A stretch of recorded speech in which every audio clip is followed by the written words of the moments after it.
percaya bahwa hanya daripada kekuatan surga lah kita bisa mengalami kemenangan dalam segala hal. Satu cerita 2 Tawarik pasal 20 tentang Yosafat. Ada berita datang pada dia dan berkata, "Tuanku Yosafat, kita sedang menghadapi masalah, yaitu ada laskar yang besar yang datang untuk menyerang kita." Artinya ada pasukan yang besar akan datang menyerang Yosafat.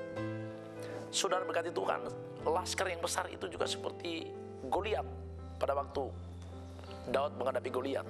Itu bicara tentang keadaan yang kita alami. Laskar yang besar, Goliat, itu adalah satu kekuatan yang menyerang kita dalam rumah tangga. Kita lihat bersama, terjadi percecokan rumah tangga. Laskar besar itu satu kesukaran. Goliat itu bersuara sangat keras. Itu artinya membuat banyak orang ketakutan, terintimidasi, kekhawatiran. Itu semua ada serangan-serangan Goliat akhir zaman. Dan itu membuat ada banyak orang mulai kehilangan arah dan tujuan, dan akhirnya banyak yang berputus asa. Dialami oleh Yosafat adalah berita seperti itu. Kita akan diserang oleh laskar yang besar.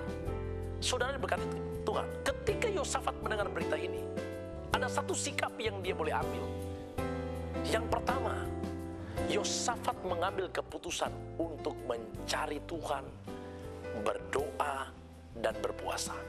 Ada banyak kekristenan akhir zaman ketika menghadapi laskar yang besar atau Goliat. Ada banyak orang bukan cari Tuhan, atau bukan mengambil keputusan untuk bangun mezbah, hubungan yang terkoneksi dengan surga, tetapi mencari jalan keluar di tempat lain. Menghadapi Goliat, menghadapi laskar besar, kesukaran, keadaan zaman, dunia penuh misteri, keadaan dunia yang senantiasa tergoncang. Itu adalah Goliat atau laskar yang besar. Yosafat mengambil keputusan untuk minta petunjuk Tuhan. Kenapa? Karena Yosafat tahu dia tidak punya pasukan. Dia tidak mempunyai pasukan yang besar. Dia hanya mempunyai anak-anak, dan paling banyak yang ada pada dia adalah ibu-ibu. Bukan pasukan yang besar, tapi dia tahu dia masih punya Tuhan yang besar. Karena itu dia minta petunjuk Tuhan lewat doa dan puasa. Yang kedua, apa yang Yosafat lakukan? Yosafat berdiri di tengah-tengah jemaah Yehuda dan menyerukan, mengingatkan, memberitahukan bahwa dia katakan, memang kita tidak punya pasukan yang besar. Memang kita tidak punya pasukan yang besar.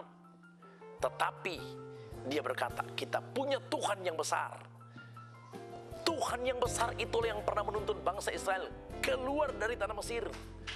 Tuhan yang besar itulah yang pernah menunjukkan kebesarannya dengan menuntun bangsa Israel dengan tiang api di waktu malam, tiang awan di waktu siang. Yosafat itu meneguhkan, mengingatkan, memberitahukan bahwa tidak perlu kita takut karena kita punya Tuhan yang besar. Karena itu saya mau beritahu, kekasih Kristus, minta petunjuk Tuhan dan selalu punya keyakinan iman, keteguhan bahwa kita punya pengalaman, kita punya Tuhan yang besar, yang luar biasa, terlalu mampu untuk memberi kemenangan bagi kita. Laskar yang besar, Goliat yang besar, itu bisa dikalahkan dengan kita punya keyakinan, selalu minta petunjuk Tuhan. Haleluya.